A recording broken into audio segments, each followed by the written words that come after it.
রাখবো মেদিনীপুরে আদিবাসী বঞ্চনার অভিযোগ উঠছে। মেদিনীপুরের ৮ নম্বর ওয়ার্ড, সেখানেই আদিবাসী বঞ্চনার শিকার ২৫টি আদিবাসী পরিবার। সরকারি সুযোগ সুবিধা না মেলায় দুর্ভোগের অভিযোগ উঠছে। আমাদের সঙ্গে রয়েছেন প্রতিনিধি শোভন। ঠিক কি অভিযোগ করছেন সেখানকার বাসিন্দারা, এবং তারা কত দিন থেকে এই সমস্ত সরকারি সুযোগ সুবিধা থেকে বঞ্চিত রয়েছেন? প্রশাসন কেন কিছু ব্যবস্থা করছে না? দেখো অনন্দিতা, এই অভিযোগ তারা করছেন দীর্ঘ প্রায় কেউ ৮ বছর, কেউ ১০ বছর, কেউ ১৫ বছর ধরে এখানে বসবাস করছেন, কিন্তু তারা কোনো রকমই সুযোগ সুবিধা পাচ্ছেন না। সরকারি যেসব প্রকল্প রয়েছে, যেমন বার্ধক্য ভাতা, লক্ষ্মীর ভান্ডার বা জয় জোহার ভাতা, যেগুলো মুখ্যমন্ত্রী ঘোষণা করেছেন, সেই সব সমস্ত প্রকল্প থেকেই কিন্তু বঞ্চিত রয়েছেন এরা। পাশাপাশি দীর্ঘ ১০ বছরেরও উপরে হয়ে গেল এরা বসবাস করছেন, কিন্তু এদের আবাস থাকার কোনো বাড়ি নেই, সরকারি কোনো বাড়ি মেলেনি, যার ফলে কিন্তু এক টুকরো ত্রিপলের তলাতেই এদেরকে জীবনযাপন করতে হচ্ছে। খুবই দুর্ভোগ পোহাতে হচ্ছে এই বর্ষার সময়।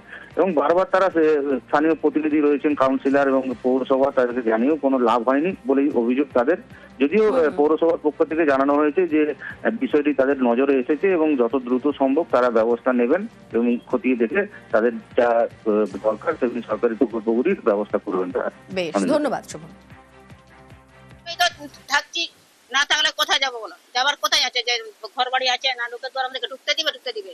এইখানেই থাকি, এখানে রান্না বান্না করে, জল তো ঢুকে যায়, পাল্টে জল ঢুকে যায়, আমাদের তো কষ্ট হচ্ছে। কষ্ট বলতে বৃষ্টি হলে কষ্ট, ঝড় হলে কষ্ট, বাড়িতে জল ঢুকে যায়। আমাদের জানিয়েছিলাম আমরা, তাই কাউন্সিলরকে অনেকবার জানানো, কাউন্সিলর বলছে ঠিক আছে, আমি একটু দেখে বলবো। ঠিক, আমাদের এই পাড়াতে ৪-৫টা পরিবার কমে আছে, তারপরে ওইদিকে আছে। এই অভিযোগ মানলেও পুরপ্রধান কাউন্সিলর দায় ঠেলাঠেলি, গাফিলতি মেনেও পুরসভাকেই দোষারোপ কাউন্সিলরের। দ্রুত সমস্যা সমাধানের আশ্বাস পুরপ্রধানের।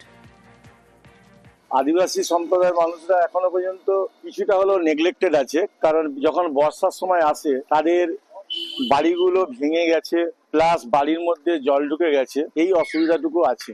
আমি এই অসুবিধাগুলো লক্ষ্য করেছি। আমরা চেষ্টা করছি যাতে আগামী দিনে ওদের গুলোকে করা যায়, এবং যেটা প্রায়োরিটি বেসিসে।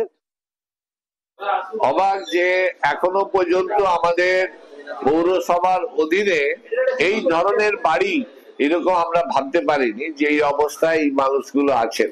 কেন্দ্রে বিজেপি সরকার এই যে হাউস ফর অলে বাংলার বাড়ি, তার টাকা আটকে রেখেছেন, আমাদের ১০০ দিনের কাজে টাকা আটকে রেখেছেন, যার ফলে সাধারণ গরিব মানুষরা বঞ্চিত হচ্ছেন। তাদের বাড়ি তৈরি করার তালিকা তৈরি করেছি আমরা, যত তাড়াতাড়ি সম্ভব তাদের বাড়ি নির্মাণ করে দেওয়া হবে।